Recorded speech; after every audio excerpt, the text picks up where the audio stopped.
Ang likot mo naman. Ay nako, baka ikaw ang unahin ko dyan eh. Ano ka ba, Santino? Akala ko ipapatikim mo pa yan sa akin. Ay, pasensya na boss. Napakalikot kasi. Siya nga pala, ikaw nang bahala rito. Tatalian ko na lang ang bibig nito para hindi magingay. Sige, basta igapos niyo yung matanda, pati yung asawa, at isama mo na rin yung bata. Mabait naman ako. Hindi ko hahayaan na magkahiwa-hiwalay sila. Kaya mas magandang makita na sama-sama silang mamamatay. Taon 2013. Leyte. Tanghaling tapat, tirik na tirik ang araw at parang sinasakal ng init ang buong paligid. Naglalakad si Fatima sa pilapil, bit-bit ang balde ng tubig na galing sa poso. Sa di kalayuan, tanaw niya ang amang si Casio sa palayan, nakasombrero, pawisan at nakatuon ang isip sa pagbubungkal ng lupa. Ilang distansya lang ay naroon din sa gilid ng kanilang bahay kubo ang kanyang inang si Susan na abala sa pagtatabas ng kangkong habang karga ang bunso niyang kapatid na pilit na pinapaidlip ng babae. Huminto si Fatima sa malaking puno ng mangga at doon ay nagpahinga ng kaunti.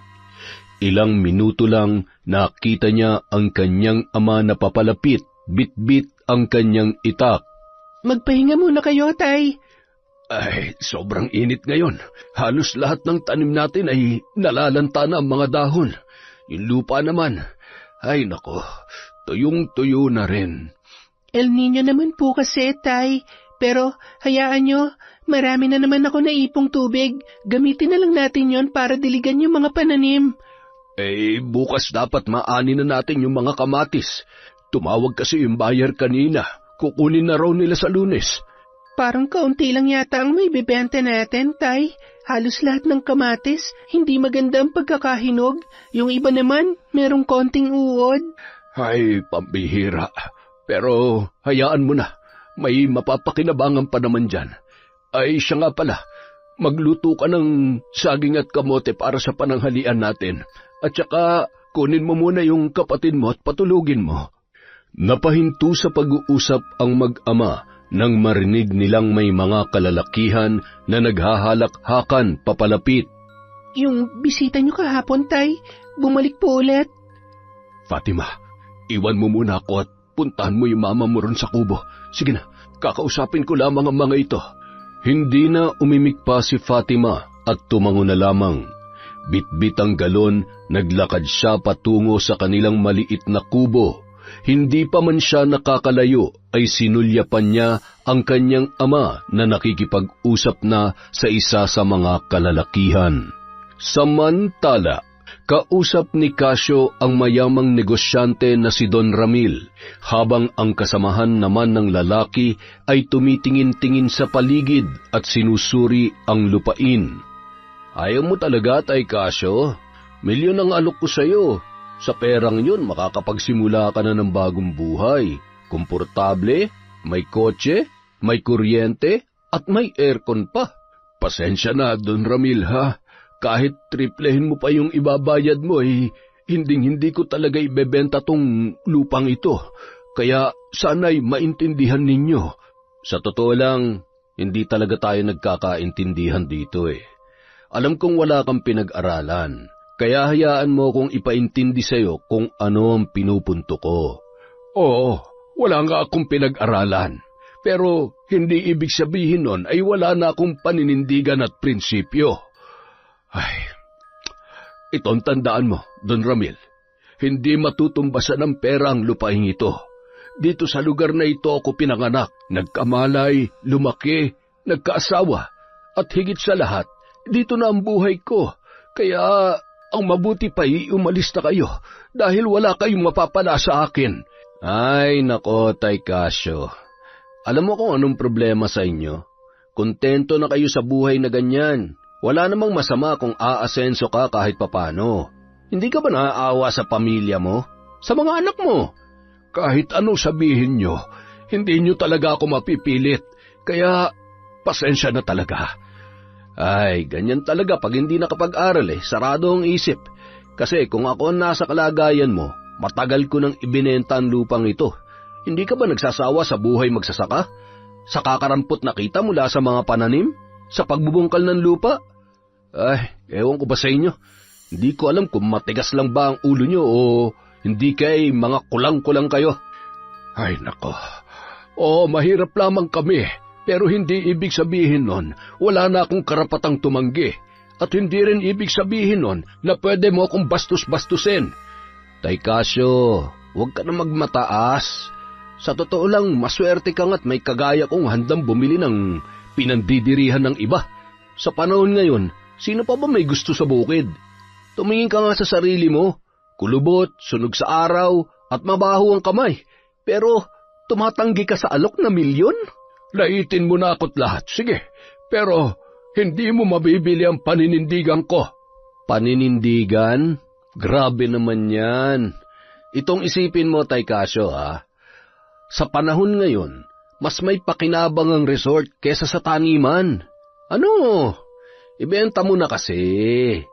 Mukhang yang isip mong sarado, Don Ramil. Hindi ka kasi nakakaintindi ng salitang hindi ko ibebenta ang lupa ko. At saka, kung gusto nyo talagang magpatayo ng resort, maghanap na lang kayo ng ibang lugar. Ay, sige. Pero ito ang tandaan mo, hindi ako basta-basta sumusuko. Tingnan natin yung tibay mo, baka pagsisihan mo yan sa bandang huli. Ang mabuti pa'y umalis na lamang po kayo. Baka pag hindi ako nakapagtimpi ay makatikim kayo nitong itak ko. Isang itak mo? Ano naman ang magagawa sa akin yan? Ikaw, isang bala ka lang. Pinagbabantaan mo ba ako? Ay, hindi. May sinasabi ba ako? Ay, nako, makaalis na nga. Pero, tandaan mo, Mang Casio, ha?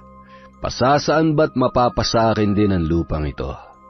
Tumatawa pang naglakad papalayo ang lalaki at tinawag ang mga tauhan na abala pa rin sa paglilibot sa paligid. Hindi naman maiwasan ni Mang Casio na magalit dahil sa pangmamaliit nito sa kanya. Tiningnan niya pa ang mga yon ng papalayo at nang masiguro na wala na ang mga kalalakihan ay bumalik na siya sa kanilang kubo. Pagkarating niya ay nakaupo sa hapag si Susan at si Fatima habang tahimik nang inunguya ang kinakaing kamote.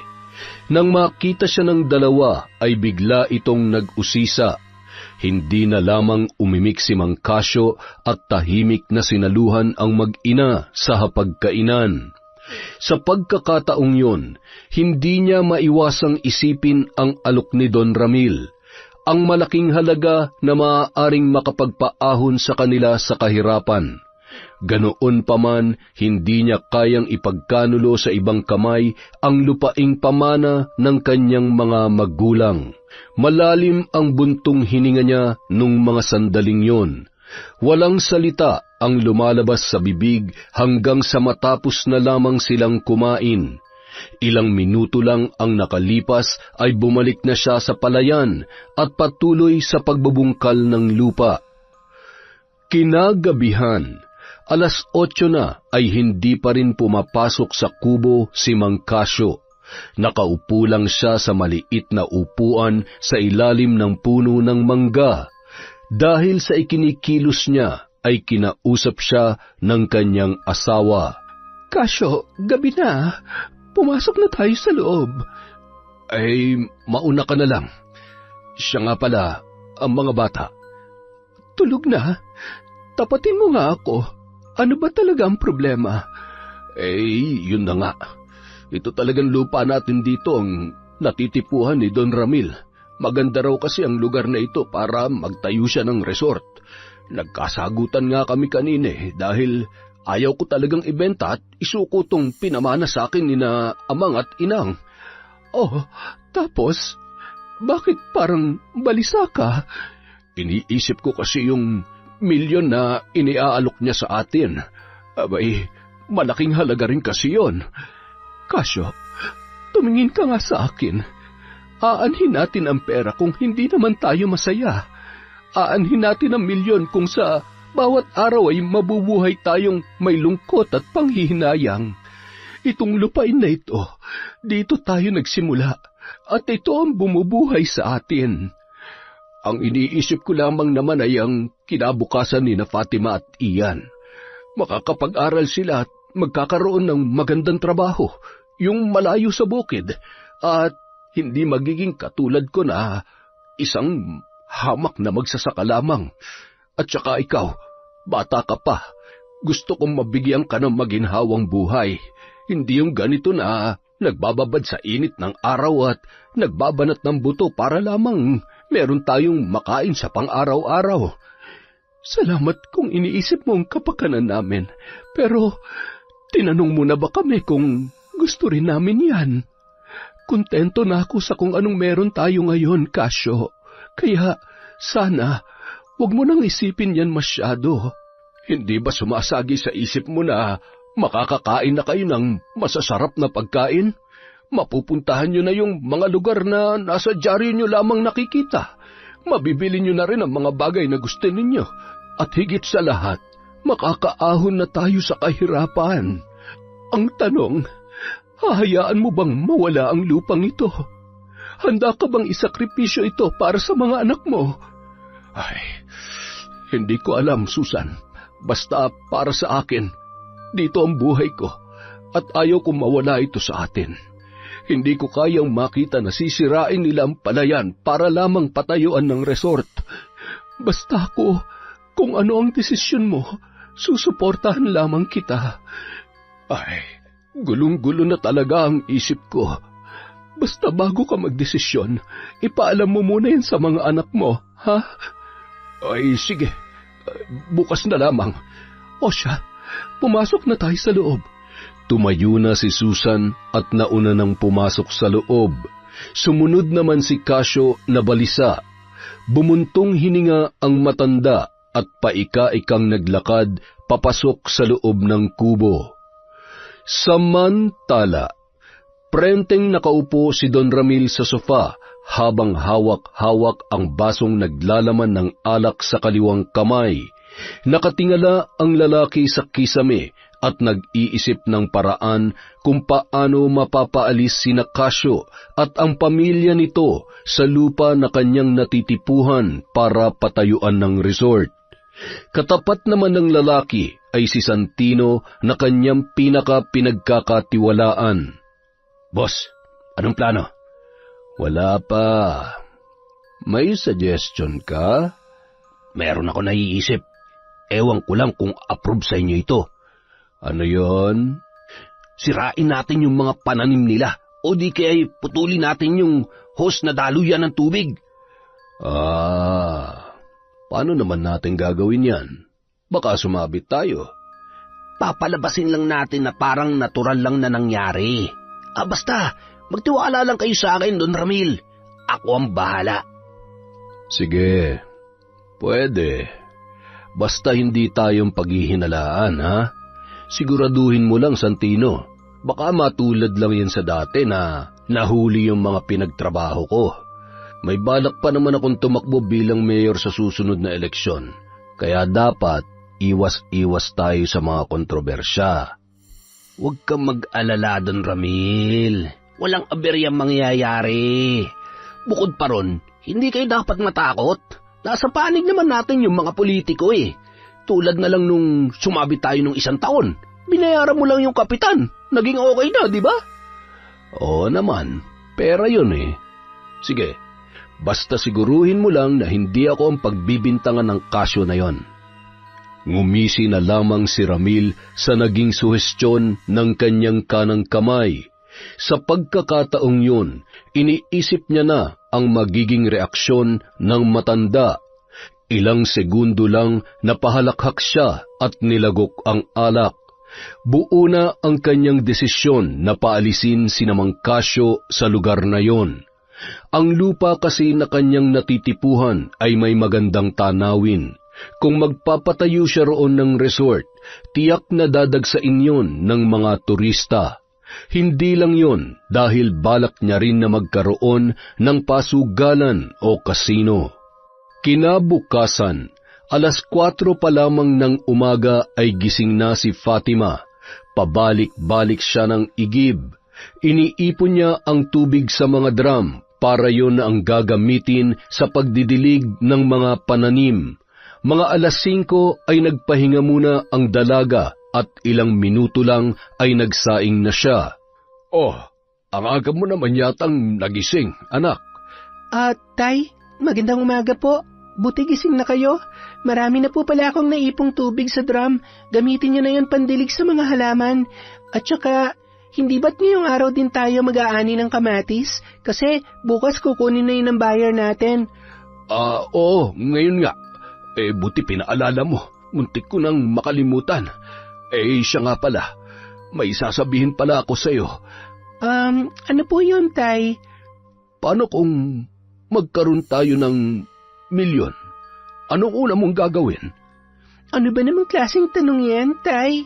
Siyempre, una talaga sa lahat, bibili tayo ng malaking bahay. Yung tig-iisa tayo ng kwarto. Tapos, magpapakabit tayo ng kuryente. Bibili rin ng ilaw, ng ref, at ng maraming lamang iba't ibang pagkain, electric fan, at kung pwede, aircon. Ano pa? Bibili rin ako ng maraming damit. Ito kasing bestida ko, paulit-ulit na lang at marami ng butas. Pero kahit ganon, Tay, hindi po ako nagre-reklamo, ha? Sige lang. Ano pa ang gusto mo? Libre lang naman ang mangarap, Tay, no? Sige, itutodo ko na. Gusto ko magkaroon ng cellphone, yung touchscreen. Keypad lang kasi ang meron tayo eh. Ano pa ba? Gusto ko rin magkaroon ng sapatos at sandals. Wala pa kasi ako nun eh. Kasi pinagtsatsagaan lang natin tong tsinelas natin na ilang ulit ng kinabitan ng alambre para lang maayos. Basta, marami pa, Tay. Ayaw mo bang mag-aral? Gusto ko rin makapagtapos ng pag-aaral para magkaroon ako ng magandang trabaho at mabigyan kayo ng maginhawang buhay. Kasi, Tay, kung aasa lang tayo sa pera, mauubos din yun. Kaya mas mabuti talaga may trabaho. Nakuha niyo po ba? Ang hirap kasi ng paliwanag eh. Tay, okay lang po ba kayo? Bakit po kayo umiiyak? Ayos lamang ako. Napuwing lang. Sigurado po ba kayo? Ano pong problema, Tay? Gusto mo talaga ang mga yon? Ang alin po? Yung mga sinabi mo kanina. Oo naman po. Sino ba naman ang ayaw nun? Pero, syempre, mas gusto ko na kasama kayo sa mga pangarap ko. Yung mga bagay na yun, Tay, temporary lamang po yun. Pero yung pamilya, panghabang buhay. Napakabait mo talagang bata ka, oo. Sobrang saya ko kasi meron akong anak na kagaya mo. Tay, sabihin niyo nga sa akin, ano po ba talagang problema ninyo? Ay, kahapon kasi. Sige lang po, ituloy niyo lang po. Naalala mo yung mga pumunta ritong lalaki?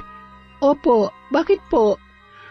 Mayamang negosyante yung isa sa mga kalalakihan na nagpunta rito. Si Don Ramil, gusto niyang bilhin tong lupa natin. Hindi lang yun, kasi yung palayan at taniman natin ay mawawala dahil magpapatayo siya ng resort at restaurant dito. Nagpupumilit nga siya kahapon kinukumbinsi ako na ibenta ko na agad sa kanya itong lupa. Ay nako, wag Tay, hindi po ako papayag. Paano na lang yung mga kasamahan natin dito? Yung mga nakikisaka sa lupa natin? Kung ibebenta natin to, saan sila pupunta? Hindi naman pwedeng basta dumito na lang sila. Tiyak paalisin sila ng bagong may-ari. Naisip ko nga rin yan. Pero ang inaalala ko ay kayo. Kayo ni Ian at ang mama mo. Magkakaroon kayo ng magandang buhay pag binenta ko itong lupa. Ayoko maging makasarili, Tay.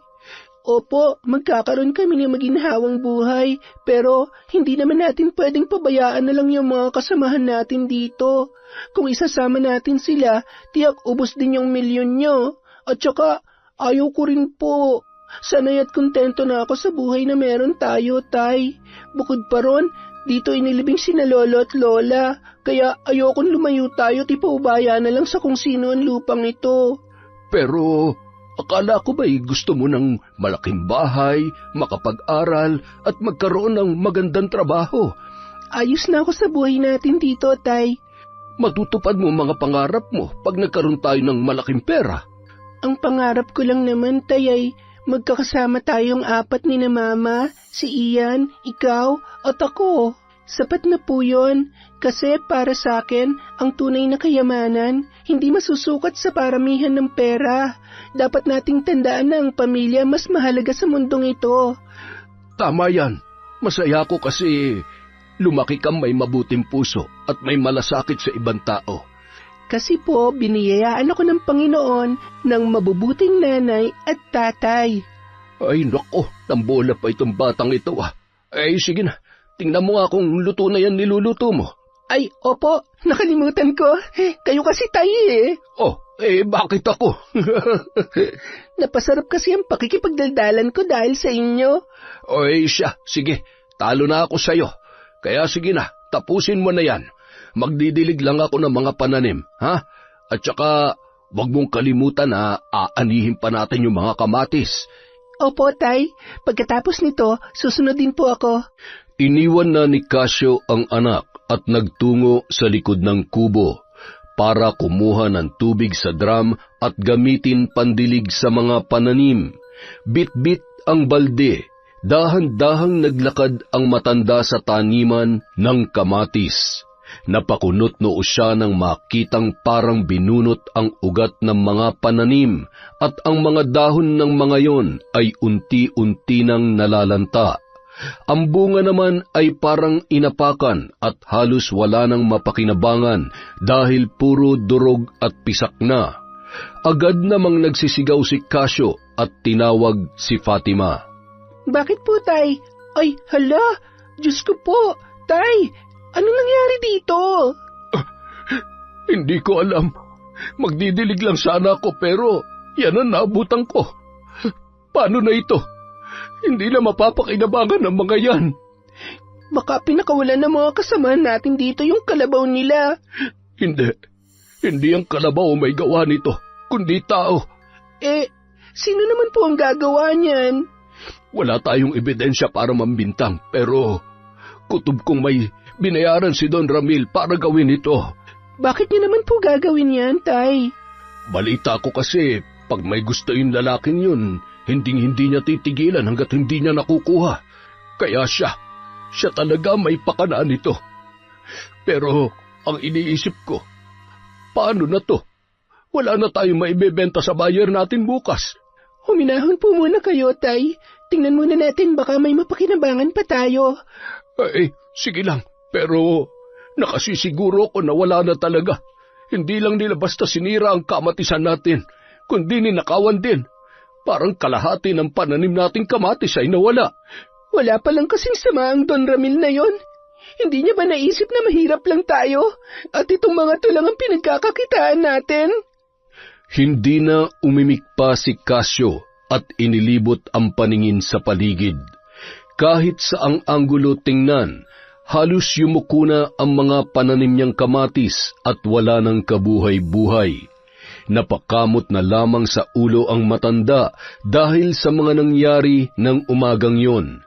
Ilang saglit lang ay tinawag niya si Fatima at sabay silang naglakad pabalik sa kanilang kubo.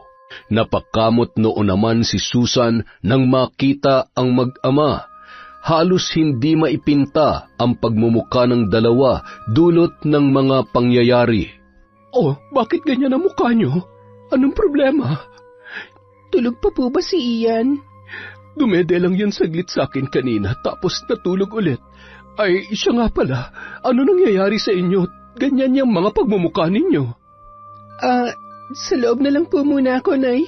Kayo na lang po muna ni Tatay yung mag-usap. Magtatanong pa sana si Susan sa anak pero tinalikuran na siya ng dalaga.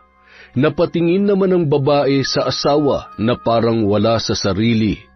Casio, ano nangyari at nagkakaganyan kayo? Yung kamatisan natin parang binagyo. Kanina lang pumunta ako ron para simulan sana yung pag-aani pero wala na. Hindi na mapapakinabangan ng lahat. Sayang yung kikitain natin doon. Mga 5,000 sana. Pero wala na. Hayop naman kasi may gawa no. Mga walang hiya.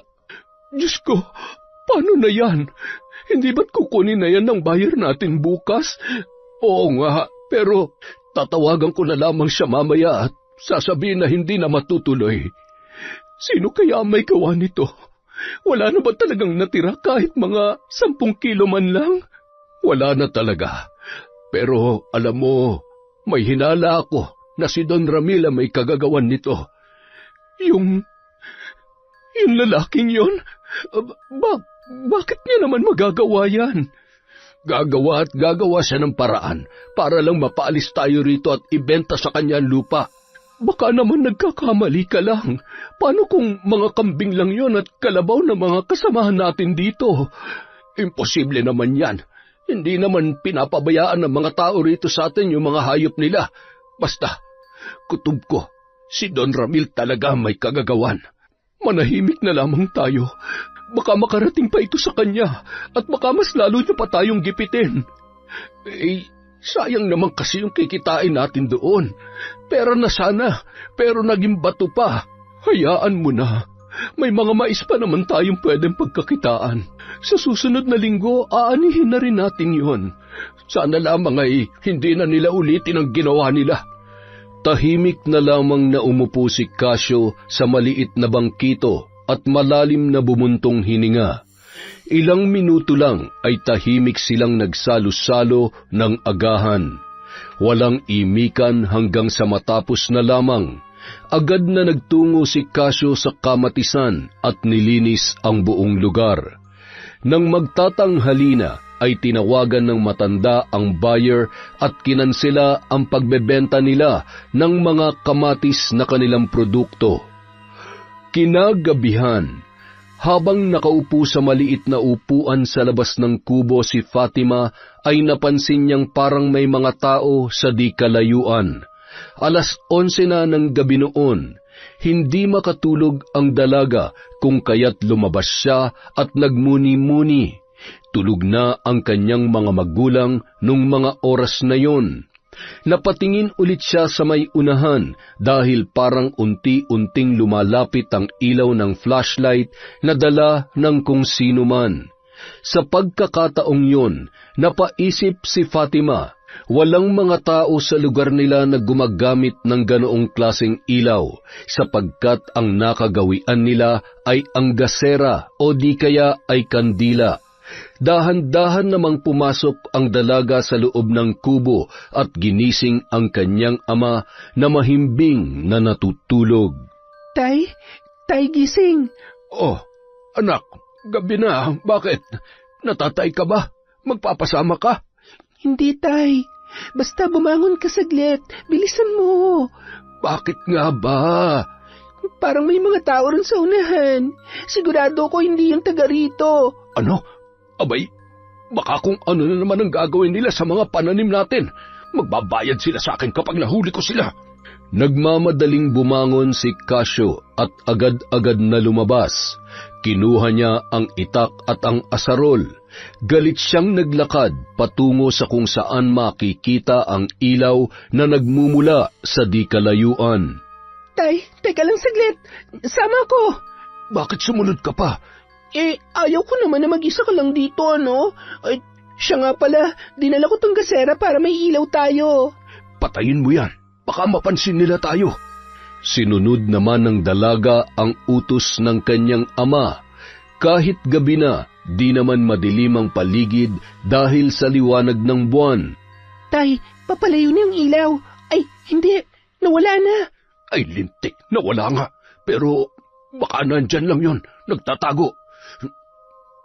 Aray! Ang sakit! Tay? Ano nangyayari sa inyo?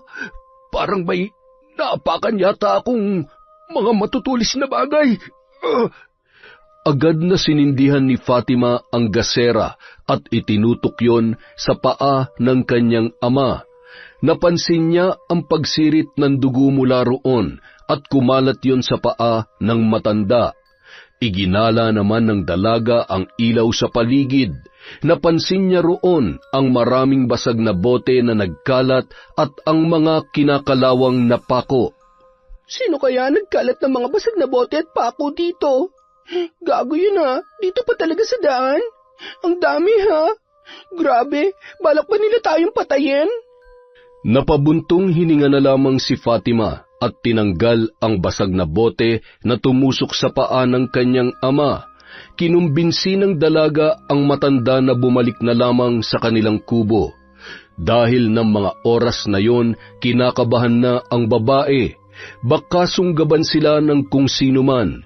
Inalalayan niya si Mang Casio na paika-ika habang naglalakad. Teka, saglit lang. Tingnan mo nga. Baka may ginawa na naman sila sa mga pananim natin. Ano ka ba, Tay? Bukas na natin isipin yung mga pananim. Ang importante, magamot yung sugat nyo. Bakit kasi hindi kayo nagsuot ng tsinelas Ayan tuloy. Hindi na lamang sumagot ang matanda sa mga sinabi ng kanyang anak. Dahan-dahan silang naglakad pabalik sa kubo. Pagkarating ay agad na ginising ng dalaga ang kanyang ina. Bakit pa kasi nagpunta kayo roon? Alam niyo namang delikado, lalo na't gabi na. Hindi naman kasi namin inaasahan yon, Nay. At saka, walang hiyain nagkalat ng basag na bote ron, tsaka mga pako. Oh, sige na. Mag-init ka na lang ng tubig. Lagyan mo ng dahon ng bayabas, At saka, pakikuha nga yung langis dyan sa may altar. Sinunod naman ni Fatima ang utos ng kanyang ina. Pagkatapos ay kumuha na siya ng dahon ng bayabas at pinakuluan ng mainit na tubig. Nang makita niyang ayos na, ay kanya yung inilagay sa balde. Dinala yon ng dalaga at ibinigay sa kanyang ina. Eto na po, Nay. Pakilagyan mo ng medyo malamig-lamig na tubig para hindi masyadong mainit. Ayos na po yan, Nay. Nilagyan ko na po. Oh, Casio. Ilagay mo sa loob ng balde ang paa mo para matanggal yung impeksyon at malinis yan sugat mo. Sinunod naman yon ng matandang lalaki. Napasinghap pa siya nang mabasa ang kanyang paa. Malaki rin ang hiwa kaya hindi niya talaga mapigilang mapaungol dala ng hapdi. Ilang minuto lang ay natapos din kung kaya't natulog na ang pamilya. Kinabukasan, maagang gumising si Fatima upang libutin ang buong taniman. Nung mga oras na yon ay gusto niyang suriin ang paligid kung meron na naman bang mga pananim ang nasira. Wala namang kakaiba nangyayari dito. Salamat sa Diyos at maayos naman ang mga pananim namin. Bulong na lamang ng dalaga sa kanyang sarili. Nagmamadali naman siyang bumalik sa kubo upang ibalita sa kanyang mga magulang. Nay, nasan si tatay? Nandoon lang sa likod. Bakit? Kumusta? Anong balita? May nasira na naman ba? Yun nga, Nay Buti po wala. Nako, pag sinira na nila lahat, paano na lang kaya tayo? Sana naman hindi na nila ulitin yon. Mawawalan tayo ng pagkakakitaan sa mga pinaggagawa nila. Ay, siya nga pala. Kumuha ka nga rin ng okra at talong. Magluluto pa ako ng agahan natin. Sige po, Nay. Nang umalis si Fatima ay naiwang mag-isa si Susan. Napabuntong hininga ang babae nang marinig ang pag-iyak ng anak niyang si Ian. Kinuha niya ang bata at pinadede. Ilang minuto lang ang nakalipas ay pumasok naman sa loob ng kubo si Casio. Paika-ika pang naglakad ang matanda. Galit ang itsura nito at nakakuyom pa ang mga kamao. Hinahamon talaga ako ng Ramil na yan. Makikita niya ang hinahanap niya. Ano ba nangyayari sa'yo at galit na galit ka? Sinadya yung mga basag na bote at ang mga kalawanging bagay sa daan para mahirapan tayo sa pag-iigib ng tubig. Bukod pa roon, sabi sa akin ng kumpare kong si Sergio, pagkarating daw nila sa may poso, may nakita silang mga patay na manok. Yung iba pinugutan ng ulo at itinuhog pa ng pako ang leeg.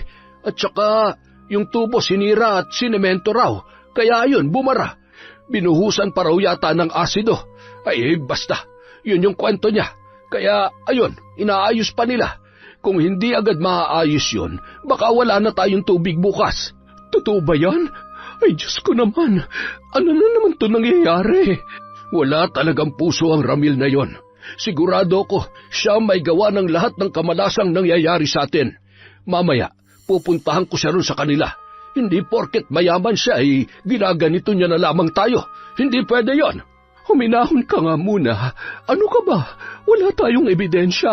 At saka, baka ikapahamak mo pa yan at baka mas lalo pang lumala ang sitwasyon natin. Ano ang gagawin natin? Hahayaan natin sila na pagmalupitan tayo? Ganun ba? Baka kung hindi tayo magsasalita ay mas lalo pa nila tayong gipitin. Hayaan mo na muna.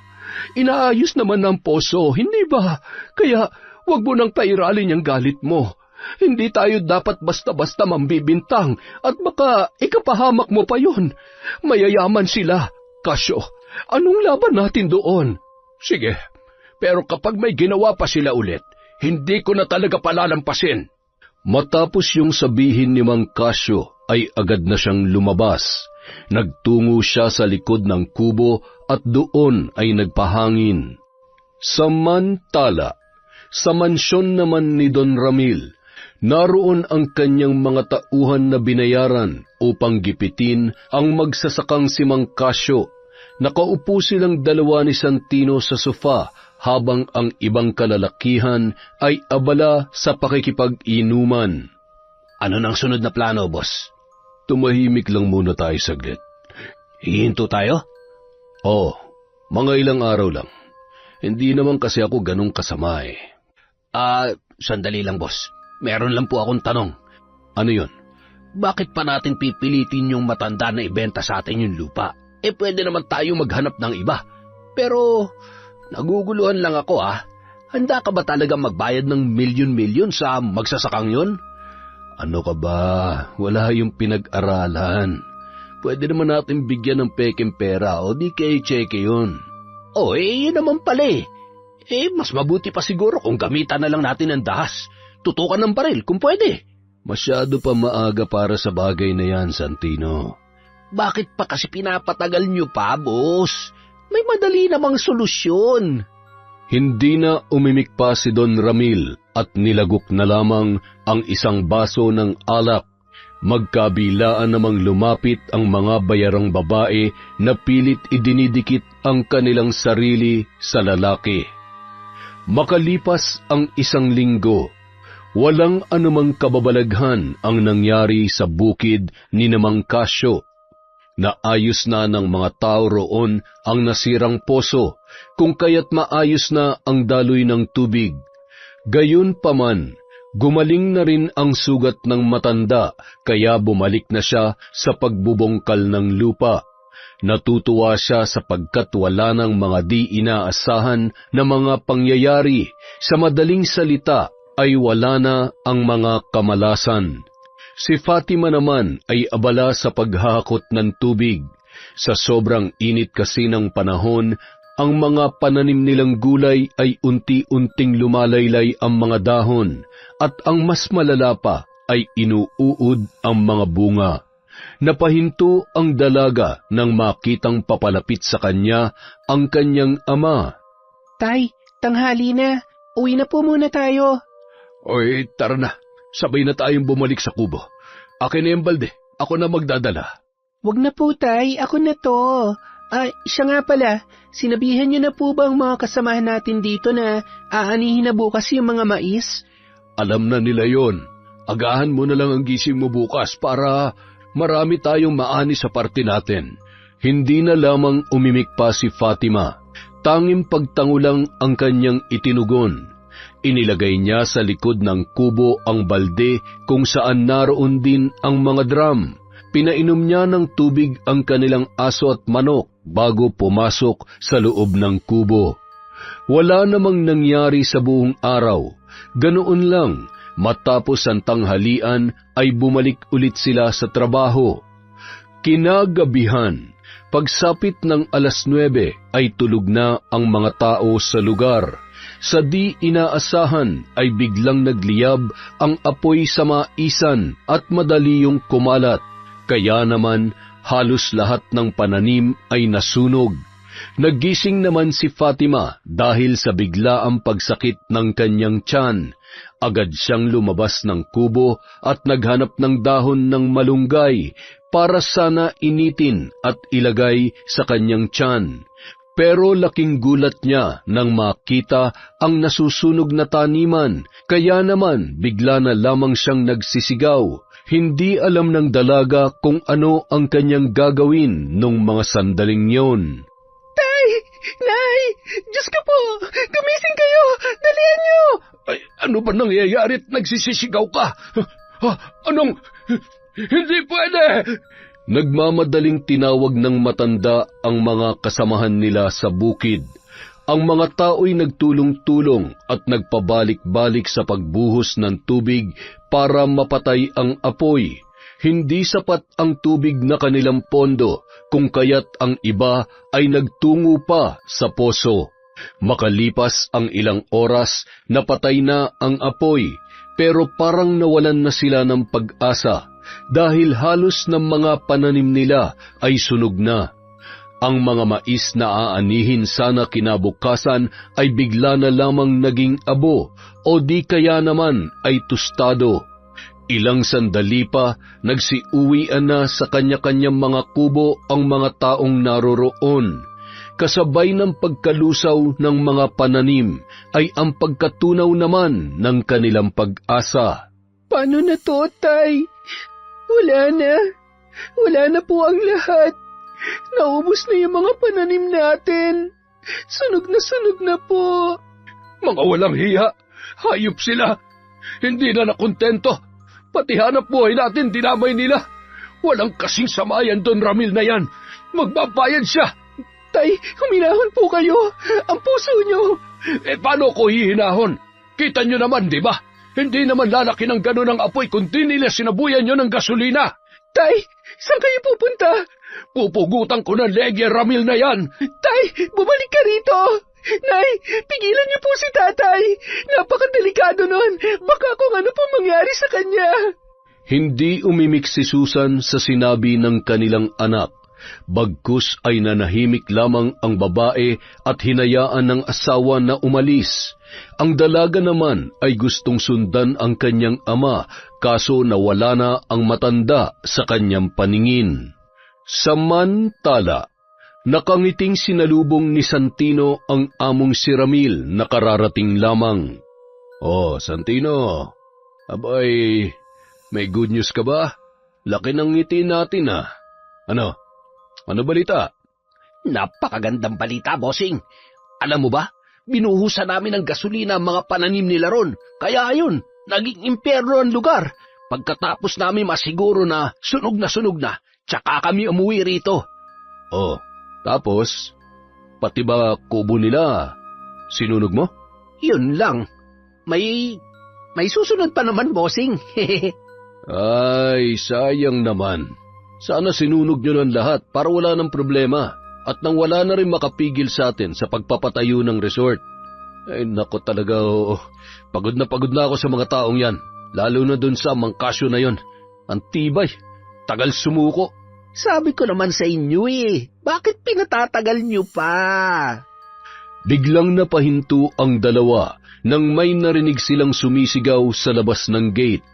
Galit na galit ang boses at parang hinahamon pa sila ng patayan. Nagmamadaling lumabas si Ramil, bit-bit ang kanyang baril. "Hoy, matanda! Ano bang kailangan mo't nag-iskandalo ka rito, ha? Ano nag-iskandalo? Hoy, Ramil! Walang hiya kang hayop ka! Gahaman ka talaga! Napakasama mong demonyo ka! Wala kang kasing sama!" Grabe! High blood mo naman, tanda. Ano bang ginawa ko sa'yo't parang aatakihin ka na dyan? Handa ako makipagpatayan sa'yong buwisit ka.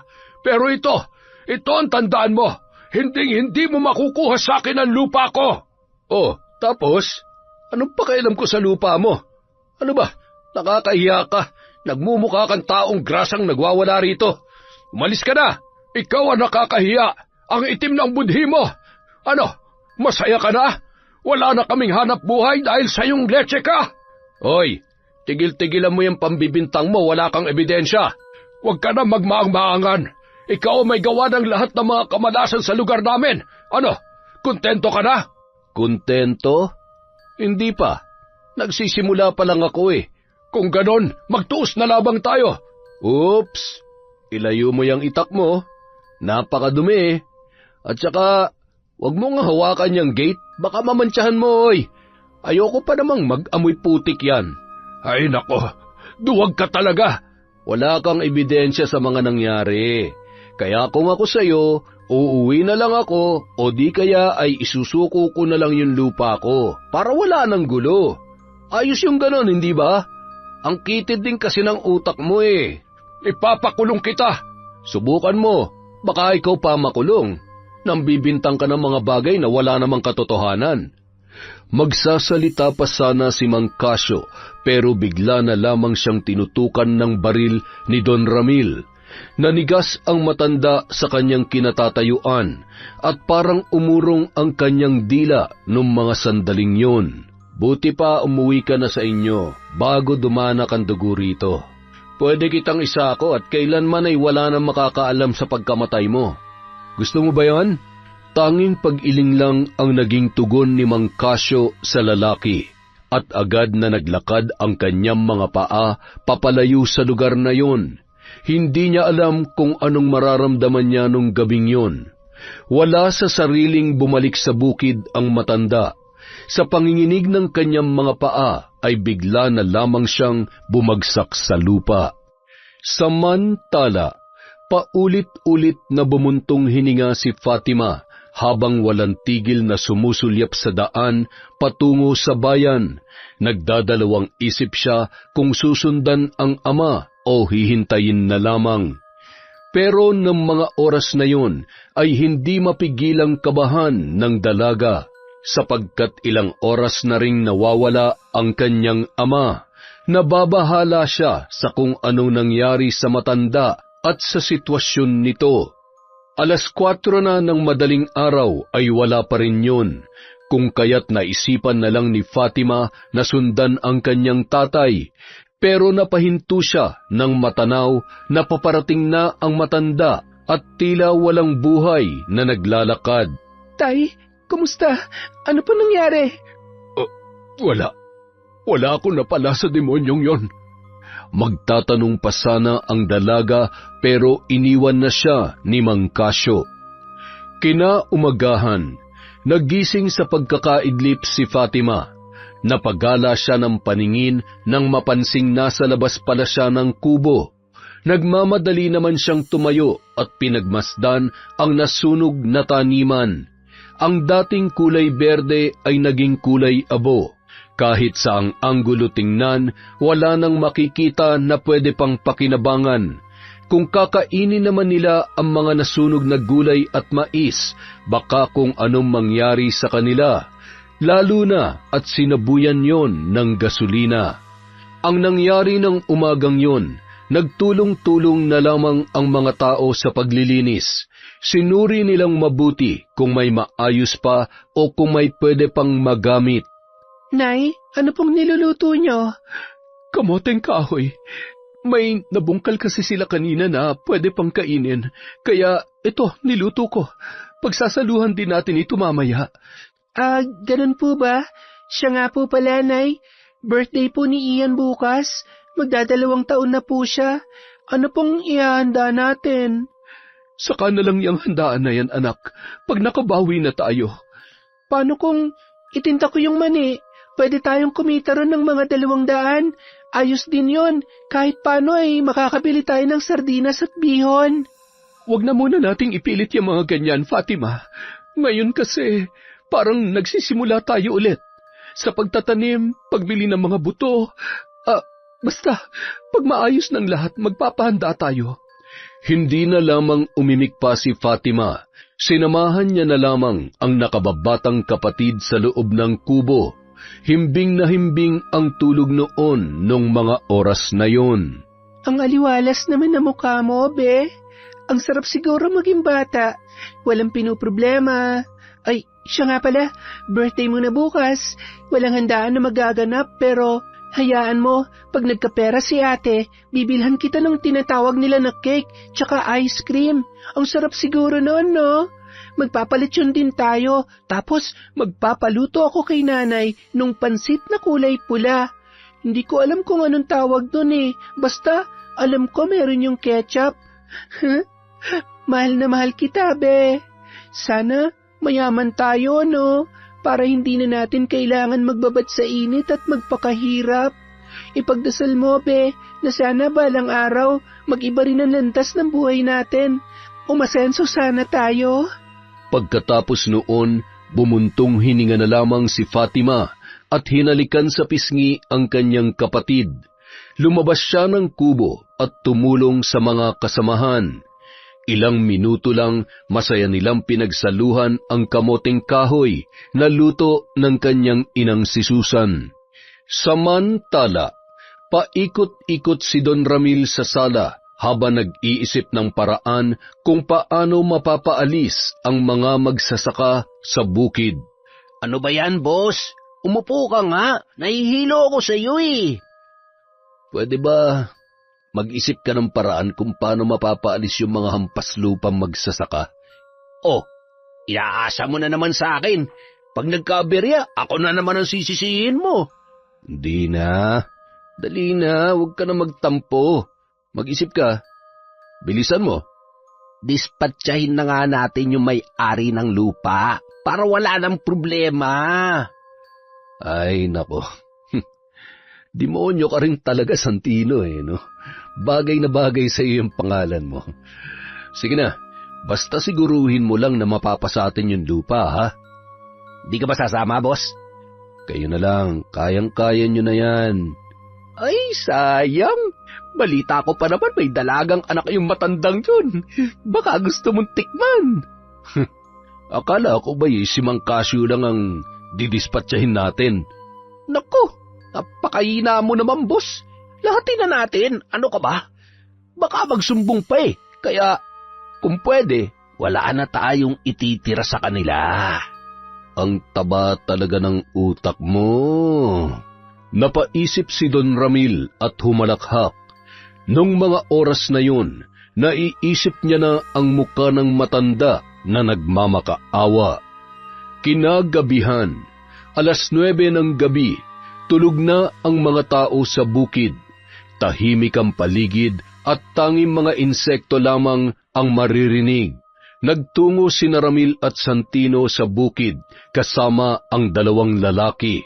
Pagkarating nila doon, agad nilang binuhusan ng gasolina ang buong palibot ng kubo. Tumahol naman ang aso na ikinagulat ng mga kalalakihan. Pero pinakain lang nila yon ng pandesal na may lason kung kaya't namatay din kaagad. Samantala, nagising si Fatima dulot ng paulit-ulit na pagkahol ng kanyang alagang aso, ang tanging kasakasama nila sa loob ng bahay. Nagmamadali siyang lumabas. Nagulat na lamang ang dalaga nang makita ang 4 na kalalakihan. May dala itong mga baril. Sisigaw na sana siya, ngunit agad na tinakpan ng isang lalaki ang kanyang bibig. Ang likot mo naman! Ano ba? Gusto mo ikaw unahin ko? Ano ka ba, Santino? Akala ko ba ipapatikim mo pa sa akin yan? Ay, pasensya na, boss. Napakalikot kasi. Siya nga pala. Ikaw na bahala rito. Tatalian ko na lang ang bibig nito para hindi mag-ingay. Sige, basta igapos niyo yung matanda, pati na rin yung asawa. At isama mo na rin yung bata. Mabait pa naman ako. Hindi ko hahaya magkahiwa-hiwalay sila. Kaya mas magandang makita na sama-sama silang mamamatay. Nagulat na lamang si Fatima sa kanyang mga narinig. Kahit na anong gawin niya ay hindi niya kayang kumawala. Tinalian ang kanyang bibig kung kaya't walang lumalabas na boses doon. Ang 2 kalalakihan at si Santino ay pumasok sa loob, habang si Don Ramil naman ay naiwan sa dalaga. Pinagmasdan niyang mabuti ang hubog ng katawan ni Fatima at sa pagkakataong yun ay unti-unti na niyang hinimas-himas ang babae. Ilang minuto lang, napahinto siya dahil sa ingay na nagmumula sa loob ng kubo. Ayos na, boss. Tinalian ko na. Hindi na makakawala yung mga yon.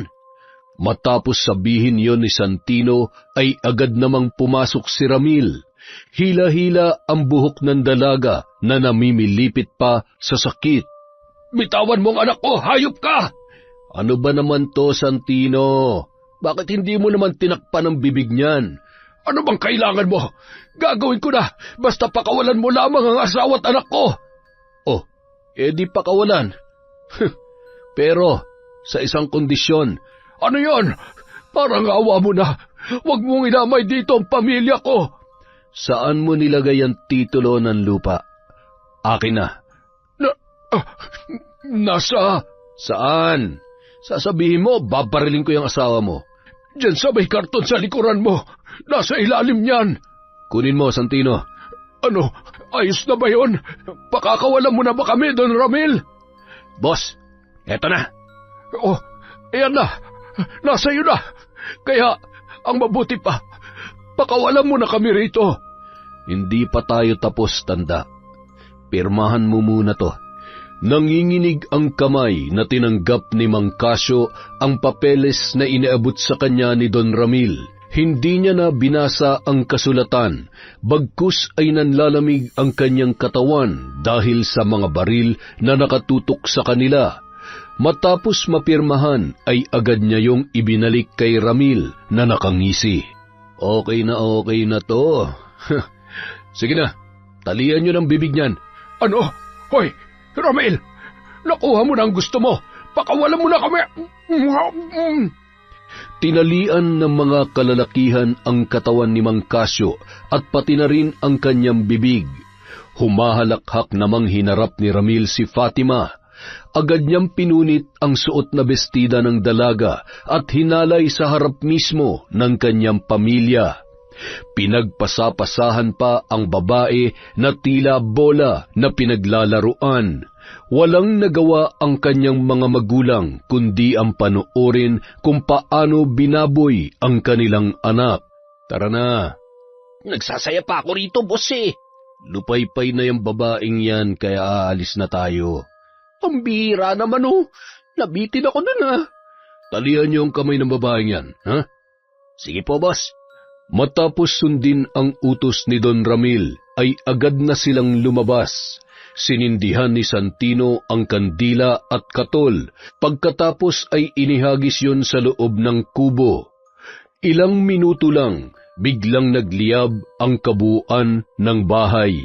Nang makitang lumaki na ang apoy, ay saka lamang sila umalis. Samantala, lumuluhang tinitigan ni Fatima ang kanyang mga magulang at kapatid na nakatali sa dingding. Hindi niya kayang pakawalan ang mga ito sapagkat nakatali rin ang kanyang kamay. Nagliyab na ang buong paligid at gumagapang na rin yon papunta sa bubong, kung saan naroon ang kanyang pamilya. Walang saplot na tumayo ang dalaga at nilapitan ang kanyang mga magulang. Ang sama nila. Magbabayad sila sa ginawa nila sa atin. Matapos sabihin yon ng dalaga, ay bigla na lamang may nahulog na nagbabaga sa kanyang harapan, at yon ay tumama mismo sa kanyang kapatid. Unti-unti na ring nasunog ang katawan ng kanyang mga magulang. Walang nagawa si Fatima, kundi nagmadali na lamang papalabas. Sa pagkakataong yon ay kita niya kung paano tinupok ng apoy ang kanyang pamilya. Paika-ika siyang nagtungo sa kagubatan. Walang saplot ang katawan at nakapaalamang. Nang makarinig siya ng halakhakan ay agad siyang tumakbo papalayo. Ngunit dahil sa dilim ay hindi niya nakita na mayroon palang bangin, kung kaya't nahulog siya roon at bumagsak sa may sapa. Sa kabilang banda, habang namumulot ng panggatong si Eugene ay napadpad siya sa may ilog. Doon ay naghilamos ang binata at naghugas ng paa. Pauwi na sana siya nang mapansing may tao sa may pangpang. Agad niya yung nilapitan at sinuri. Babae, buhay pa ba to? Naku, magkasala na sana sa Diyos pero bakit wala tong damit? Parang humihinga pa naman. Iniwan niya muna ang babae sa may batuhan at tinawag ang kanyang lola. Ibinalita niya sa matanda ang kanyang nakita. Totoo nga la. Ano ka ba? Bakit hindi ba kayo naniniwala sa akin? Oo, palabiro at mukha akong clown pero seryoso nga po. Samahan niyo ako para maniwala kayo. Hoy, Eugene! Pag ako binibiro mo lamang, nako, mahahampas ka talaga nitong tungkod ko. Lola Sita naman. O sige, deal. Pero kapag napatunayan ko sa inyo na nagsasabi ko ng totoo, itatali ko kayo dyan sa puno ng mangga. Ano, pahig kayo? Aba, tingnan mo itong batang ito. Hinapon pa ako. Hoy, sino ba nagpapakain sa'yo, ha? Joke lang naman yun, la. Pero totoo nga yung sinasabi ko. Ay, sige na. Tara na. Napakaingay mong bata ka. Gwapo naman. Ay, siya nga pala. Lola, magdala po kayo ng damit, ha? Ayoko kasing nakakakita ng nakahubad na babae. Humalakhak pang nagpatiuna si Eugene. Nang makitang sumunod ang matanda sa kanya, ay agad niya yung inalalayan. Nakarating sila sa bahagi ng ilog kung saan iniwan ng binata ang babae. Ayun po, Lola, oh. Tingnan nyo, mukhang buhay pa naman yan. Kayo na po ang pumunta ron, wala kasing damit eh.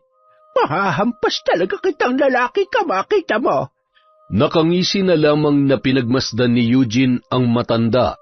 Nang makita niyang sinuotan na ng damit ng kanyang Lola Sita ang babae, ay agad na rin siyang lumapit.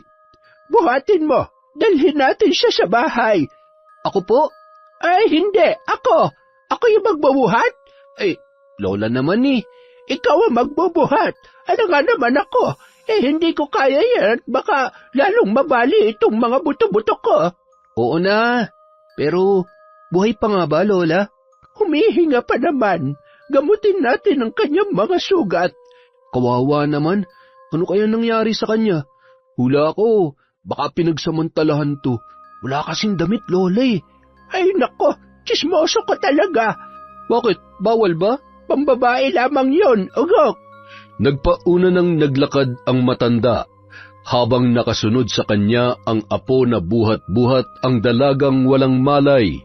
Nang makarating sa bahay, ay inihiga ni Eugene ang babae sa banig. Lagyan mo ng langis ang buo niyang katawan. Yung langis na ipinapahid ko sa tuwing sumasakit ang tuhod ko. Ayoko nga. Kayo na lang, Lola. Babae yan eh. Nahiya ako.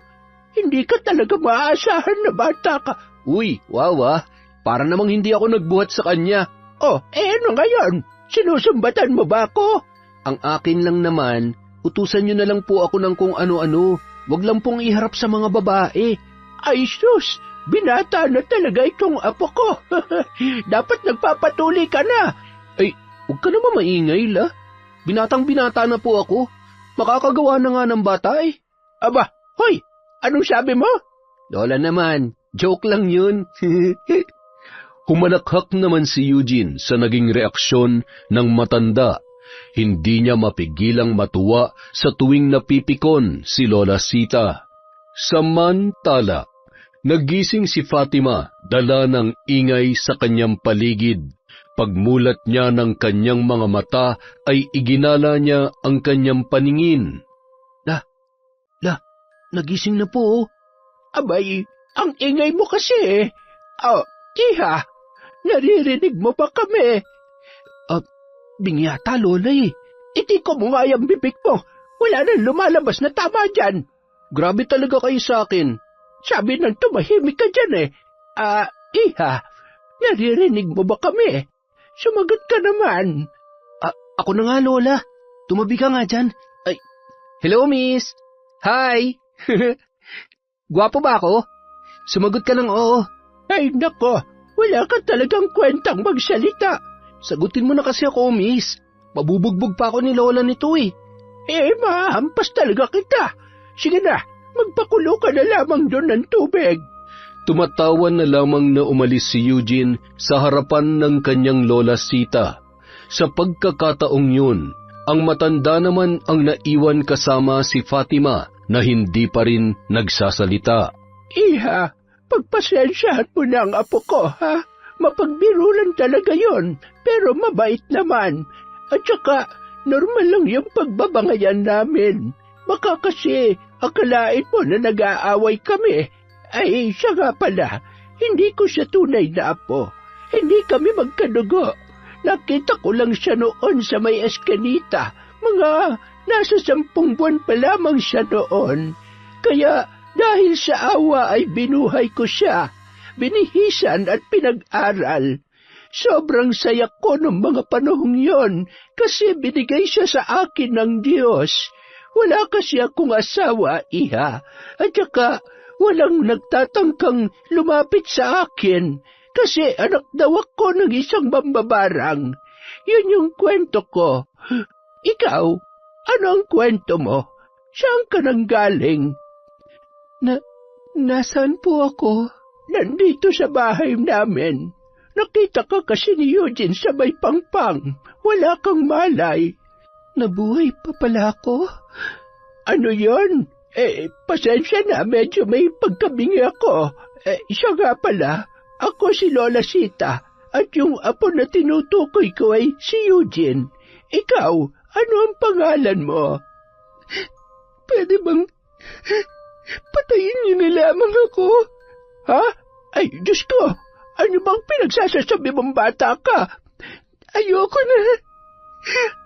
na pong mabuhay. Kaya parang awa niyo na, patayin niyo na lamang ako.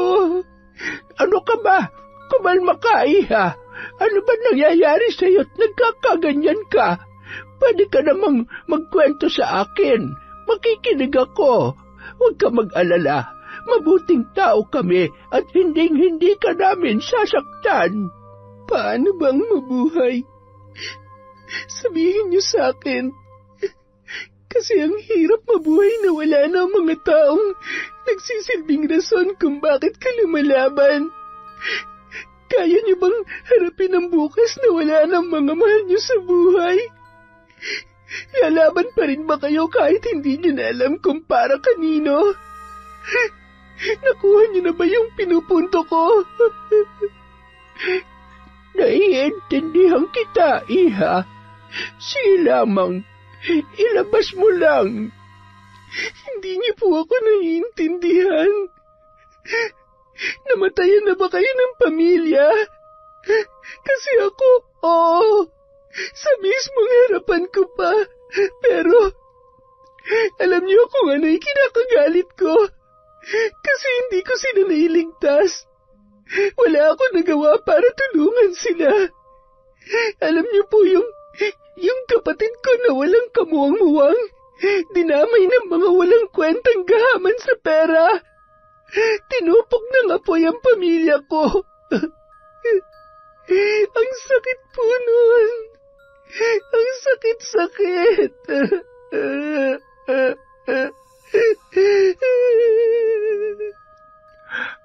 Hala, sige lamang. Ilabas mo lamang, iha. Nandito lamang ako. Anong petsa na po ba ngayon? Hunyo 14. Bakit? 2 araw na pala mula nung mangyari yun. At saka, kahapon po ang birthday ng kapatid ko. Ano ba nangyari? Ikwento mo ang lahat sa akin. Umiiyak na ikinuwento ni Fatima ang kalunos-lunos na pangyayari sa kanyang pamilya. Nung mga oras na yun ay hindi naman mapigilang mapaluha ng matanda sapagkat ang dalagang kanyang kaharap ay naranasan ang isang delubyo sa murang edad pa lamang. Mainit na po yung tubig. Ay, wala. Sorry po sa istorbo. Ipaghanda mo siya ng makakain doon. Opo, Lola. Pasensya na po talaga. Sa pagkakataong yun, nahihiyang umalis si Eugene. Nagtungo siya sa kusina at ipinaghanda na makakain ang dalagang kanilang bisita. Tatawagin niya na sana ulit ang kanyang lola pero hindi na kailangan dahil paglingon niya ay nasa likuran niya na ang babae at ang matanda. Paika-ika namang naglakad si Fatima dulot ng mga mahapding sugat sa kanyang binti. Tinulungan naman siya ng binata sa pag-upo. Nang matapos ay nagpahinga muna saglit si Fatima at naglakad-lakad sa labas. Napansin niya na ang mga bahay ay nasa gilid lamang ng kalsada. Napalingon naman siya sa likurang bahagi. Doon ay mayroong ilog. Sa mga nakita ay hindi maiwasan ng dalaga ang mapahagulhol. Iniisip niya pa rin ang mga nangyari at ang kanyang kapatid na inosente na dinamay pa ng mga lalaking walang awang bumaboy sa kanya. Napahinto naman sa pag-iyak ang dalaga nang maramdamang may presensya ng tao sa kanyang likuran. Ayos lang yan. Iyak mo lang. Hindi ka naman namin huhusgahan. At saka, nakwento na pala sa akin ni Lola ang mga nangyari sa'yo. Pero, huwag ka mag-alala. Mapagkakatiwalaan mo kami. Salamat kung ganon. Ilang taon ka na pala? 19. Ikaw? 20. Pero isip bata pa rin. Siya nga pala, huwag ka na malungkot. Siguro may rason kung bakit ka nabuhay. Isipin mo na lang na nasa langit na ang pamilya mo at pinagmamasdang ka nila. Nakangiti ang mga yon kasi alam nilang ligtas ka. Teka, magulo ba akong kausap? Pero, hayaan mo na. Naiintindihan mo naman, di ba? Kahit anong salita pa yan, hinding-hindi yan tatalab sa akin. Kaya, pasensya ka na, Eugene. Naiintindihan ko. Siya nga pala, ikaw alam mo ang pangalan ko pero ikaw hindi ko alam ang pangalan mo. Fatima ang pangalan ko. Hi Fatima. Nice to meet you.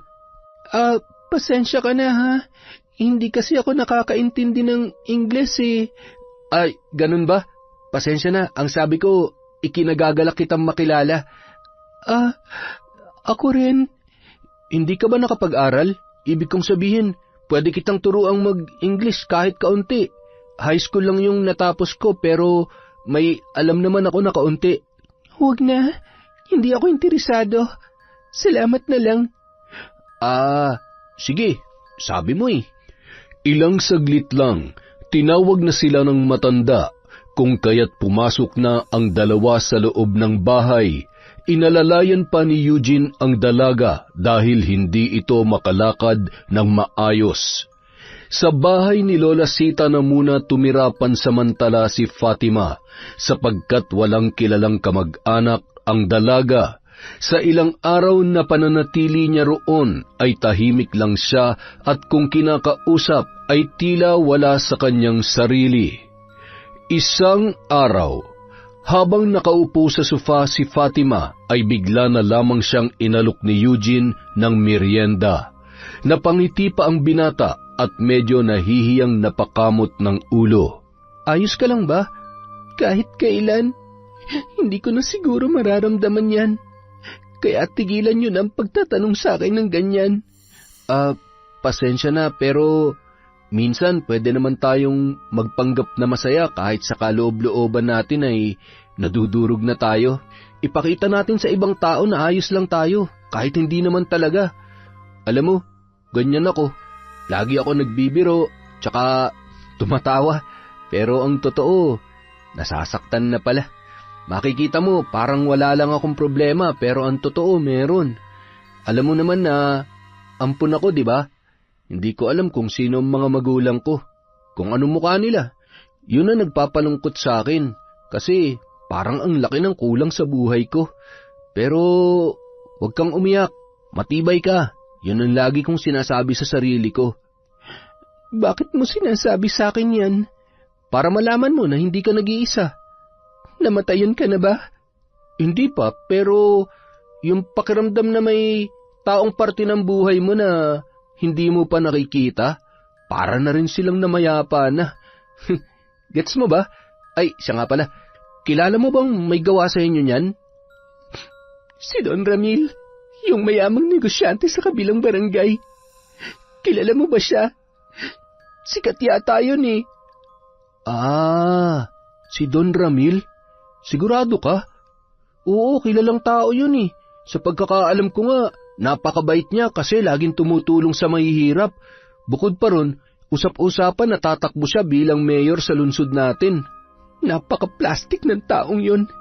Walang hiya. Pakitang tao lang at napaka-kriminal. Hindi mabait yon. Mabait ba yung taong nanggigipit at pumapatay ng ibang tao? Salamat sa Diyos at ligtas ako, pero sisiguruhin ko maghihiganti ako. Paano? May baril ka ba? Babarilin mo? Fatima naman, baka makulong ka niyan. At saka, hindi basta-bastang kakalabanin mo. Pero, may naisip akong paraan. Ano yun?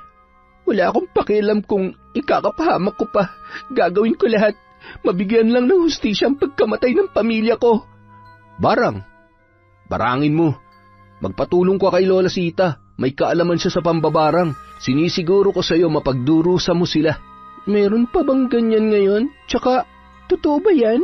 Ang alam ko, kwento-kwento lang ang tungkol dyan eh. Para maniwala ka, tanungin mo si Lola. Naku, napakalupit kaya nun. Napatahimik na lamang si Fatima ng mga sandaling yun at inisip niya ang tungkol sa mga sinabi ng binata.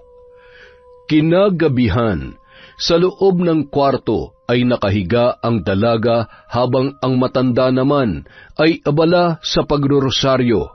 Oh, Fatima, bakit hindi ka pa natutulog? Hinintay ko po talaga kayong matapos. Abe, bakit naman? Meron bang problema? May nabanggit po kasi sa akin si Eugene. Sabi niya may kaalaman daw po kayo sa pambabarang. Gusto ko po sanang magpaturo sa inyo. Nako, sigurado ka ba? Hindi basta-basta ang kasanayan na ito, Fatima. Gusto ko pong ipaghiganti ang pamilya ko. Kaya sana naman tulungan niyo ako. Matagal ko nang itinago ang mga gamit ko sa pambabarang. Pero handa kong buksan ulit yon kung yun ang paraan para makatulong ako sa iyo. Salamat po, Lola Sita. Matapos ang usaping yon ay natulog na ang dalawa. Sa panaginip naman ng dalaga ay naroon pa rin ang muka ng mga taong pumatay sa kanyang pamilya. Hindi siya mapanatag hanggat hindi niya nabibigyang hustisya ang kalunos-lunos na pangyayaring yon sa kanyang mga magulang at nakababatang kapatid. Kinabukasan, tinuruan na siya ng matanda ng mga ritual at orasyon sa pambabarang. Noong una, nahihirapan siya, ngunit iniisip na lamang ng dalaga na para yon sa kanyang pamilya. Kaya kahit mahirap ay pilit niyang pinagtiyagaan. Araw-araw silang nagsasanay ni Lola Sita hanggang sa matuto at makabisa na rin ni Fatima ang lahat ng mga itinuro ng matanda. Makalipas ang 10 buwan, naging eksperto na ang dalaga sa larangan ng pambabarang. Walang palpak at parang naging isang veteranang mambabarang na si Fatima. April na. Malapit na ang May. Naku, eleksyon na naman. Balita ko, may pagpupulong na gaganapin dito sa barangay natin si Don Ramil. Grabe, talagang mabango ang pangalan ng future mayor na yun ah. Yung tinitingala ng mga tao ngayon, luluhod din yan sa harapan ko balang araw. Hindi na lamang umimik pa ang binata sa sinabi ni Fatima. Masama namang nakatingin ang dalaga sa tarpaulin na nakadikit sa puno. Mukha yun ni Don Ramil. Malapad pa ang ngiti ng lalaki habang naka-thumbs up. Kinagabihan, 8:00 ay nakarating na si Fatima sa harapan ng mansyon ni Don Ramil. Doon ay nagkubli siya sa may damuhan at pinagmasdan ang bawat taong naglalabas-masok sa malaking bahay. Ilang minuto lang ay may mga kalalakihang lumabas sa van. Sinuri ng dalaga ang mga mukha noon. May 2 pang lalaki na nahuli at lasing na naghahalakhakan. Ilang ulit yung pinagmasdan ni Fatima at napagtanto niya na yon ang 2 sa mga kalalakihan na bumaboy sa kanya. Mga hayop kayo! Akala niyo ba makakalimutan kayo mga pagmumukha ninyo? Hinding-hindi. Nag-usal ng ritual ang dalaga bago inilabas sa kanyang bulsa ang isang itim na paru-paro. Nilukot niya yon at pinisa hanggang sa maging pinong-pino. Pagkatapos ay hinipan sa hangin. Nang bumagsak yon sa lupa ay naging ipis, uod at mga maliliit na ahas. Dumami ang mga yon hanggang sa napalibutan na ang dalawang lalaki. Magsasalita pa sana ang isa, ngunit bigla na lamang lumabas sa bibig nito ang itim na balahibo at ang mga alupihan.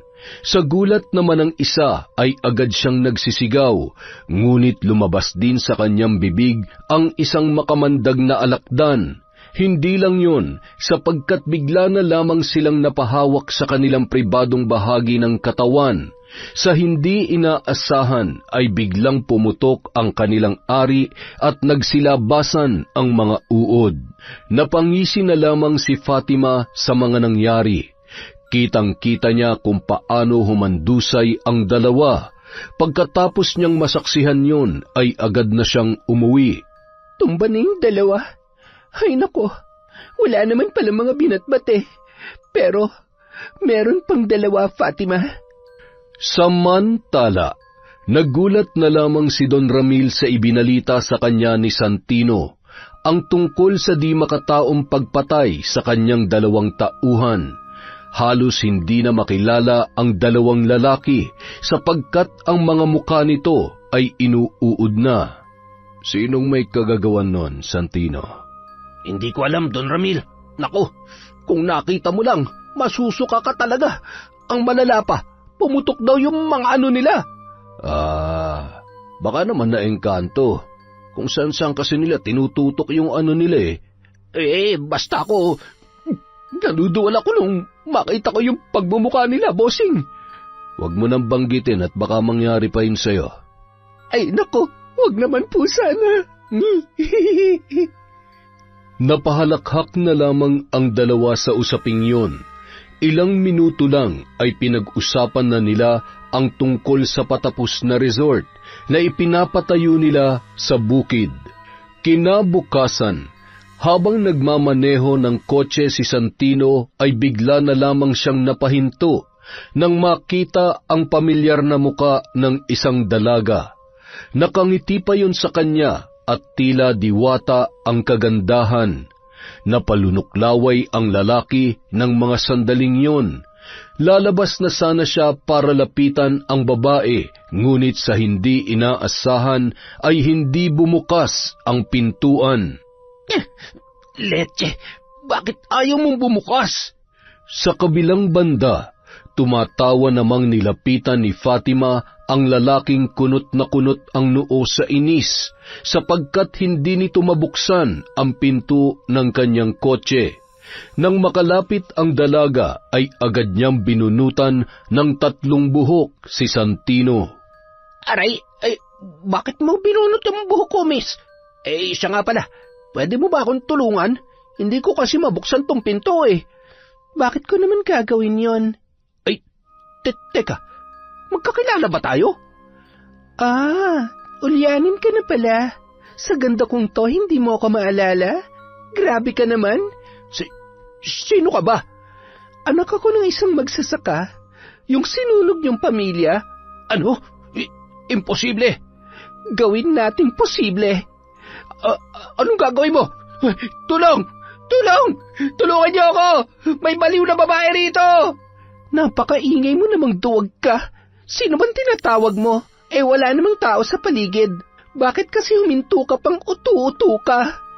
Patuloy lang sa pagsigaw ang lalaki. Gusto niyo mang lumayo sa lugar na yon ay hindi niya magawa dahil hindi umaandar ang kotse.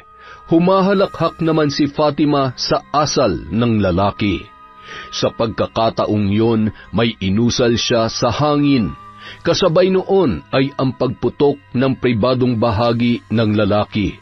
Lumabas doon ang mga uod na gumagapang sa buong katawan ni Santino. Napasigaw ito sa sakit at halos isumpa na ang dalaga. Ilang minuto lang hinipa ni Fatima ang 3 buhok. Bumagsak yon sa loob ng kotse at nung mga sandaling yon, unti-unting gumapang ang 3 malalaking bulate palapit sa lalaki. Buti nga sa'yo. buhay ka pa, inuuod ka na. Tandaan mo, nawalan ako ng pamilya dahil sa inyo. Kaya lasapin mo ang paghihiganti ko. Matapos sabihin yon ay agad nang umalis ang dalaga. Pakanta-kanta pa siyang bumalik sa bahay ni Lola Sita. Sa pagkakataong yun, pakiramdam niya ay nawala ang bigat na kanyang dinadala. Samantala, nakarating kay Don Ramil ang pagkamatay ni Santino. Dahil sa nangyari, hindi niya mapigilang kabahan. Halos lahat ng mga pinagkakatiwalaan niyang tauhan ay namatay sa hindi matukoy na dahilan. 12:00 na ng gabi nang maisipang matulog ni Don Ramil. Nang mahiga na siya ay parang may biglang malamig na hangin ang dumadampi sa kanyang katawan. Nang maipikit niya ang kanyang mga mata ay may refleksyon siyang nakikita. Isang babae na sunog ang katawan. Masama yung tumingin sa kanya. Napamulat na lamang ang lalaki habang hinahabol ang kanyang hininga. Bigla na lamang niyang naramdaman ang pagtubo ng kung ano sa kanyang muka. Yun ay parang mga tagihawat na kung hahawakan ay lumalaki at dumarami hanggang sa maging pigsa. Agad na tumayo si Don Ramil at lumapit sa salamin. Sa pagkakataong yon, nakita niya ang kanyang refleksyon. Ngunit nagulat siya nang biglang may dumaang itim na anino sa kanyang likuran. Napalingon pa siya roon pero pagtingin niya ay wala namang tao, kung kaya't ibinalik niya ang tingin sa harapan. Sa pagkakataong yon, bigla na lamang natulala ang lalaki, sapagkat isang babae ang nakikita niya sa refleksyon. Mapula ang mga mata nito habang nakasuot din ng pulang bestida. Sino ka? Layuan mo ako! Sa pagsigaw niyang yon, bigla na lamang siyang nakarinig ng iyak ng bata. Unti-unti yung lumalapit at lumalakas. Sa takot ni Don Ramil, agad siyang nagtalukbong ng kumot at pilit na pinapatulog ang sarili. Kahit makati at masakit ang mga tumutubong kung ano-ano sa kanyang katawan.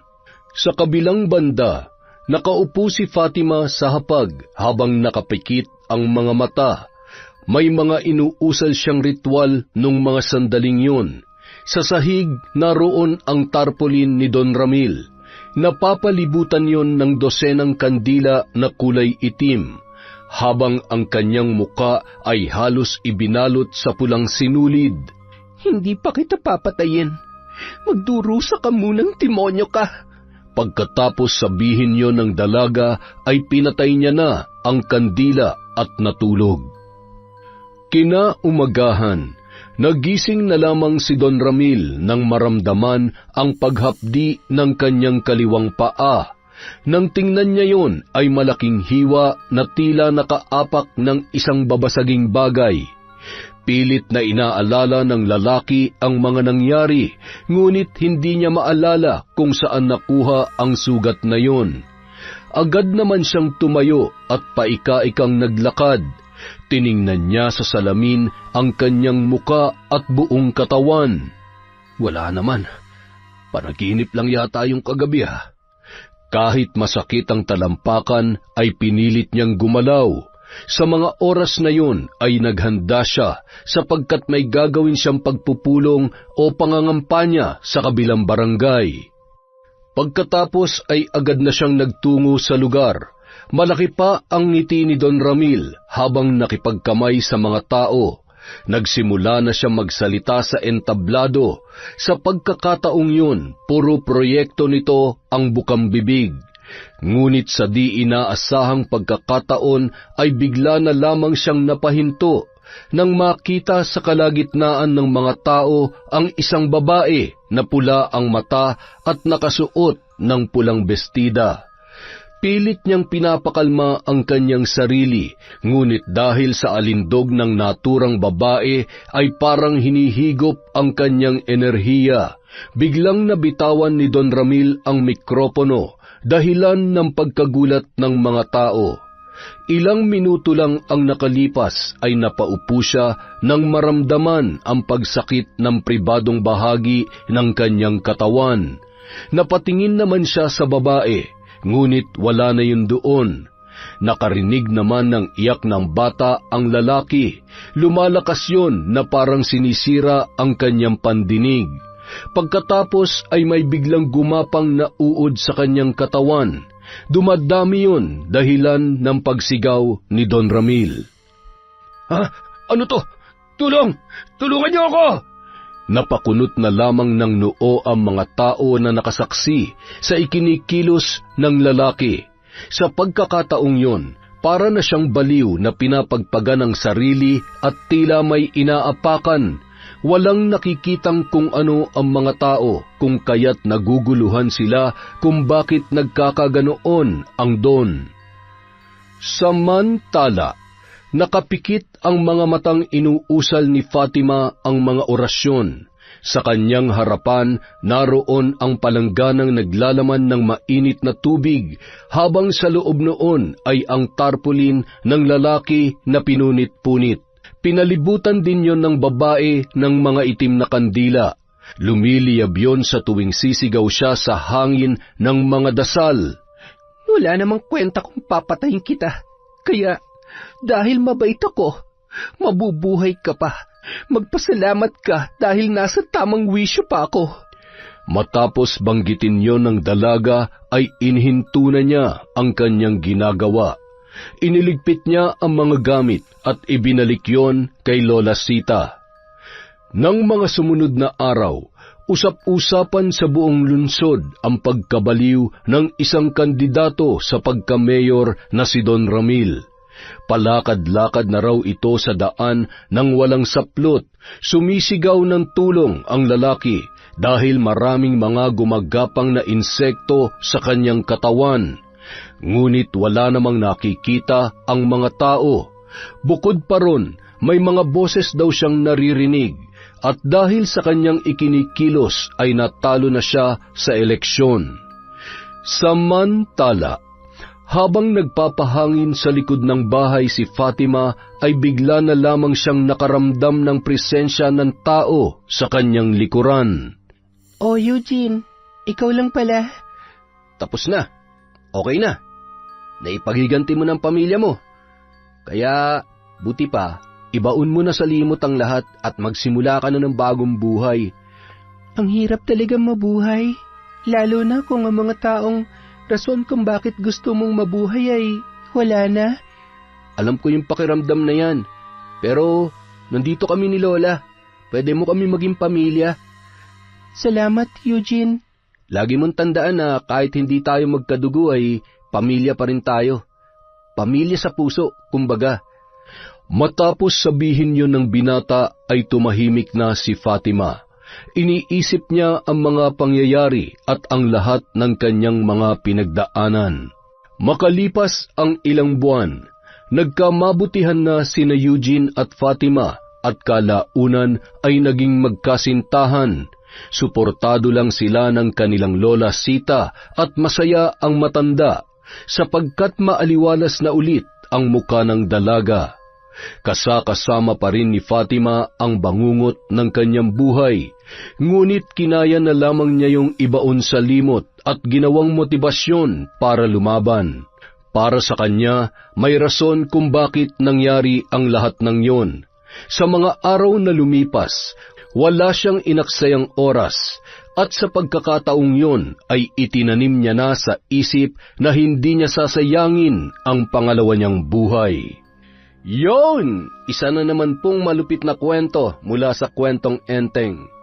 Maraming salamat po sa inyong suporta. Mahal na mahal po kayo ni Enteng.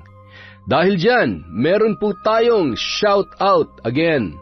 Simulan po natin kay Elica Beltran. Hi kay Zilpa Hara Raikart, kay Corazon Ingay. Hello po kay Ka Amats TV. Shout out kay Clarkson Basto. Hello po kay Dimples Yumi, kay Emma Dumato, kay Michelle.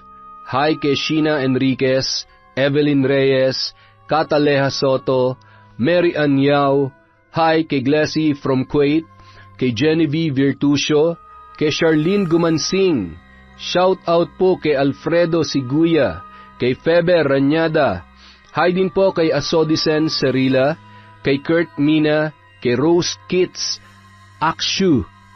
Hi kay Cliven Dubalan, kay Basanta Mila, kay Monica Nieves, kay Lynette Reparado. Hello po kay Resel Galope, kay Judy Sabelina, kay Natividad Tolibao. Hello po kay Mira from Batangas, kay Jeren Beter, kay Rose Saavedra, Austria. Shout out po kay Chrisgel Mamado, kay Mariam Duca, kay Edgardo Fontanilla, kay Hermie Metoda. Hi po kay Ella Heda. Hi din po kay Alexis Luge from Santiago, Isabela. Shout out po kay Mel Santarita, kay Mai Hani, kay Iza Nix. Shout out po kay Irma Umali, kay Vicky Abut, Elizabeth Dungka, kay Betty Kalinaw, kay Hana Maylin Sesgundo. Shout out po kay Shauma TV, kay Merly Pura, kay HJH, kay Analie Vallega, kay Gay Samodio, kay Abigail Sugama of Tokyo from Daisy Dulatre. Hi po kay Scarlet Sky Maniego, kay Rosette Ersando, kay Roel Banga. Hello din po kay Milaine Jordaline Concepcion, kay Manilyn Edusma, kay Kat Burglar Cutie, kay Manny Maniego, Rebecca De Castro, Norsen TV. Shoutout din po kay Roslyn Jimenez, kay Rai, kay Susana Llobrera, kay Maria Benitez po. Hi kay Daiben. Ako si Bru. Hello. Hi kay Billy Ray, kay Jenny May, at kay Ray Buendia from Lucy Buendia. Hello po kay Baby Lou Huen, kay Diana Grace Embalzado, kay MGS14, kay Annalie Jong, kay Irene Espino. Hello po kay Jose Perillo, kay Christy Gaitan, kay Pureza Tagiwalo, kay Kimpoy Feliciano. Shout out po kay Trio Cavibes, kay Manisan Mamot Mapadtaya. Hi po kay Mirna Alfaro, kay Merly Fatalia, sa Cabral family from Estela de Silva, kay Junel Fuentes, kay M. Rose Strong OFW in Kuwait. Shoutout din po kay Alma Naong, kay Jeva Cabrera at Tintin Desbaro from Diana Henova. Hi kay May Megs, kay G. Ayos, Lydia Lopez, Janica de Mesa, Purificacion Pasinoble, kay Jessie, Kyan, Andrea, Alges, Jason, at kay Bunso Jefferson from Jessica Sobremonte. Hello po kay Elizabeth Maramot, kay Matthew Sadigo, kay Jennifer Sacris, kay Marilyn Dumagsa, kay Jacqueline Saison. Hello din po kay Aaron Azedal, kay Rizen Ryle, kay Mary Grace Grefaldia, kay Josie Aniban, kay Doris Estander, kay Sean, Samuel at Sebastian from Chonchamcheb. Maraming salamat po sa walang sawang pagsuporta sa Kwentong Enteng. Mahal na mahal po kayong lahat ni Enteng. Huwag po kayong magkakasakit, huwag po kayong pagpapabaya sa sarili nyo. Aligaan po natin ang mga sarili natin. Maraming salamat po mula sa Kwentong Enteng.